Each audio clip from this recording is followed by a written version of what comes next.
ঈদের ছুটি শেষে আবারও আমদানি রফতানি কার্যক্রমে মুখর দেশের বিভিন্ন স্থলবন্দর।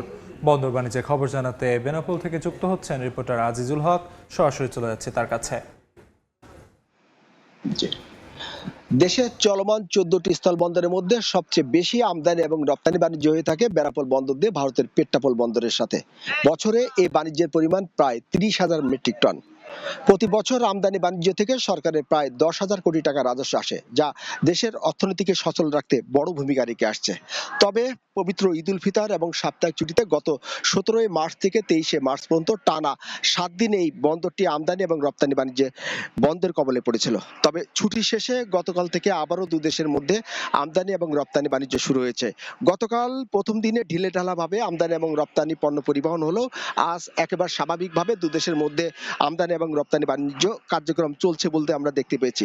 সকালে বেনাপোল স্থলবন্দর এলাকায় দেখা গেছে বেনাপোল বন্দর থেকে বিভিন্ন ধরনের আমদানি পণ্য নিয়ে ট্রাক যাচ্ছে ভারতের পেট্টাপোল বন্দরে, এবং ভারতের বিভিন্ন প্রদেশ থেকে আমদানি পণ্য নিয়ে বিভিন্ন ট্রাক আসছে বেনাপোল বন্দরে।